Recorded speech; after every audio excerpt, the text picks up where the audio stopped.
Hello and welcome back to another video on the Wrestling Debate and to another edition of AEW Dynamite Out 10. Of course, it is all of the fallout from Double or Nothing.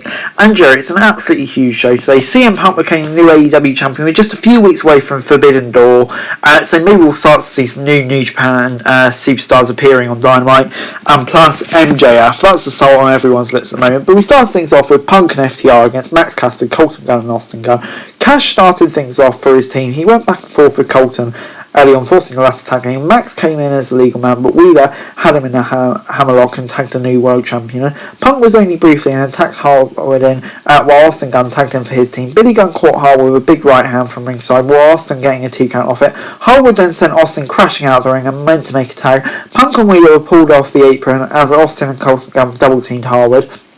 Back from the break, Punk tagged in. He went after both guns before booting Max Caster off the apron. Punk then hit Austin Gunn with a flying elbow drop. Billy Gunn got on the apron at this point as Austin rolled Punk up. He kicked out at the one and powerbombed Austin Gunn onto his father. Punk then hit the GTS and FTR followed out with a big rig for the victory. Punk then cut a post-match promo talking about the mistakes he made in his career, which led him down to this path, winning the AEW World Championships. Harwood also cut a short promo. Punk then took the mic and commented on the upcoming Forbidden Door pay-per-view, asking who was in the back. Hiroshi Tanahashi's music came out, and he came out, and it looks like we're going to get Punk versus Tanahashi, and I would not be opposed to that at all. What a freaking match this is going to be. But in terms of this segment overall, yeah, brilliant. Obviously got the surprise at the end, and I'm so hyped for that match already. But yeah, just the promo was really good, and the match as well. 7 out of 10 from me. Maxwell Jacob Freeman was out next and said he was still in a lot of pain after Double or Nothing. The Soul of the Earth sent a warning to Tony Khan saying that there were many important executives in the building to watch the show and it would be a shame if something went wrong. MJF said that when AEW started it was all friends wrestling, but he had to earn his way to everything and he touched turn to gold. He added that what he has done in AEW and the fans were marks and didn't know anything. MJF said that for a long time fans didn't rate him in the room, but he was actually the best in the world. He made fans feel things without taking unnecessary risks. MJF then took shots at Tony Khan. He said that instead of paying him more money, he was busy signing ex-WWE stars. He couldn't lace MJF's boots. He then looked into the camera and implored Tony Khan to fire him and called the AEW president a mark. And yeah, this was just brilliant. It was shades of CM Punk's pipe bomb. And yeah, the brilliant thing about it is you don't know if it's a work and a shoot with all the rumours going around at the moment.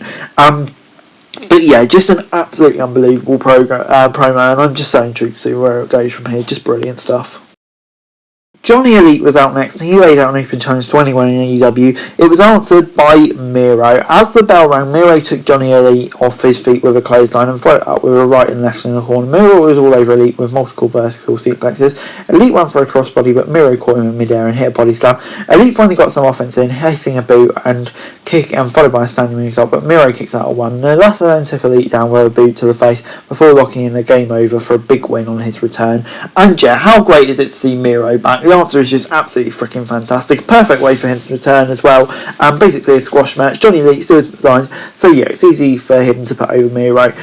So yeah, on the whole, it was just absolutely brilliant stuff, and I'm just so happy Miro is back. More of his form with the TNT title, please. 7 out of 10. Before Eddie Kingston was out next, following the Jericho appreciation, who gloated about winning before Jericho called out Kingston for his unhinged moment at Double or Nothing, where he came down to the ring with a gas cannon and tried to light him on fire. Kingston then came out with William Regal. The WWE legend announced that Kingston wanted a blood and guts match. Jericho refused the offer and said Maynard, Parker and Hager after Kingston. Ortiz and blindsided Jericho with a mad ball and cut a lock out of his hair.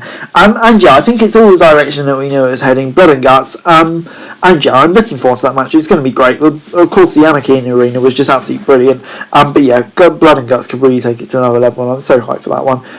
So yeah, it's good promo, just planting the seeds for that really. Before we got the Undisputed Elite and Hit Kilo versus Hardy, Allen, Christian Cage and Jurassic Express. Jungle Boy started things off for his team, tagging Christian Cage early on. They double teamed Bobby Fish before Matt Hardy tagged in Christian and hit Matt Jackson with a flying elbow drop as Jungle Boy hit Fish with a Hurricanrana from the apron to the ring. So bodies were flying everywhere at this point as we cut to a break. Great teamwork from the Undisputed Elite as Hit Kilo came in. He was all over Christian Cage. Young Bucks then tagged in and went for a double super kick. Christian dodged and hit a double reverse DDT before tagging Luchasaurus. The big man clearly took the fight to the Elite, clearing the ring. He went for a chokeslam on Nick Jackson, was caught with a boot to the head. Luchasaurus then drove Nick headfirst into the mat. Hikaru then tagged in again, and both men went down with simultaneous clothesline. Darby Allin then tagged in and went after O'Reilly and Fish. Hikaru then charged at Allin, but when charged it went crashing out the ring and looked like he landed on his head. O'Reilly and Fish then took out Darby Allin at ringside before things broke down as Young Bucks took out both Luchasaurus and Jungle Boy. Redragon took out Matt Hardy with a high-low before the Bucks pinned Jungle Boy after hitting a Meltzer driver. And yeah, this was a really good match. Chaotic from start to finish, but really entertaining. Gets 7 out of 10 from me. And you just feel like Jungle Boy getting the pin. It just is slowly leading to that split between Jungle Boy and Christian Cage will be really good. But yeah, for the match itself, 7 out of 10. Great stuff. Athena was out next to make her first Dynamite appearance, joining Tony Schiavone on the entrance match. She was soon interrupted by Jade Cargill and her baddies, as well as Cargill's no publicist, Stokely Hathaway. Jade Cargill refused to give Athena her title shot, and things quickly broke down as Jay and Statlander also made their way out to the entrance match. Security and Rest quickly made their way out before the situation escalated. And yeah, not bad. Good first way to introduce Athena to the audience, and potentially leading up to the TBS title match, which I think we'd all love to see.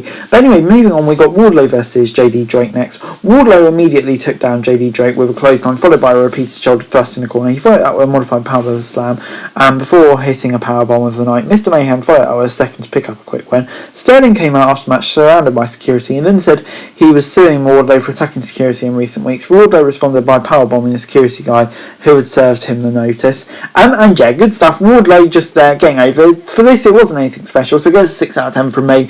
But it's just leading up to something special, and I love what they're doing with Wardlow. So yeah, good stuff here. Baker and Hayter then took on Stone and Soho. Storm and Britt Baker kicked things off for their respective team. The heels dominated the match early on. Hayter's power advantage proved to be the difference in initial stages. Soho looked to be isolated in a precarious position, but managed to make a tag Storm in.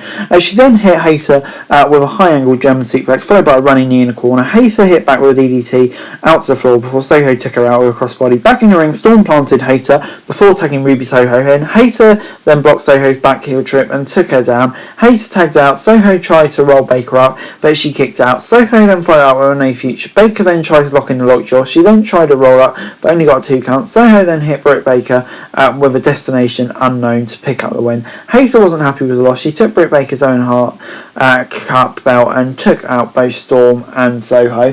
So yeah, potential teasers of tension within with Baker and Hayter, and yeah, that's an interesting little storyline. But for the match itself, wasn't bad at all, really. So yeah, gets a 6 out of 10 from me. Next up was the main event between Moxley and Garcia. Moxley was clearly upset with how things went down at Double or Nothing. He was all over Garcia as the match started. The match quickly spilled out to ringside as Garcia whipped Moxley onto the steel steps, busting him open. Garcia then had Moxley's leg trapped under the steel steps and continued laying into the former champ. Back in the ring, Garcia was in control at this point and he hit Moxley off with a suplex off the top rope. Out at ringside again, Moxley hit Garcia with a release suplex onto the sides of the steel steps. The two men headed back into the ring. Garcia tried to lock in a submission before both men traded German suplexes. He then hit a pile driver for a near fall. He followed out with a sharpshooter, but Moxley reversed it. Both men traded strikes before heading out to ringside again as Moxley sent Garcia crashing through the announcer's table. Jericho then ran down to ringside from the commentary desk before Kingston stopped him from getting involved. Moxley then hit Garcia with a paradigm shift before locking in the Bulldog choke for the win. Moxley took the mic after the match and said that he was ready to join Kingston's team in Blood and Guts. And yeah, this was really good stuff. It gets an 8 out of 10 from me. Just a chaotic matchup. And yeah, it was really great after the Anakin Arena. And yeah, Moxley joining Blood and Guts, that of course will be chaos. So yeah, on the whole, really fun main event. 8 out of 10 from me. Overall, AEW Dynamite this week gets an 8 out of 10 from me. Yeah, this was just AEW television at their best, in my opinion. Punk, MJF, Tanahashi, the main event, just absolutely chaotic. Brilliant TV. And yeah, I'm already hyped for Forbidden Door and all of the other AEW stuff coming up. The MJF situation is just mental. Just a brilliant episode.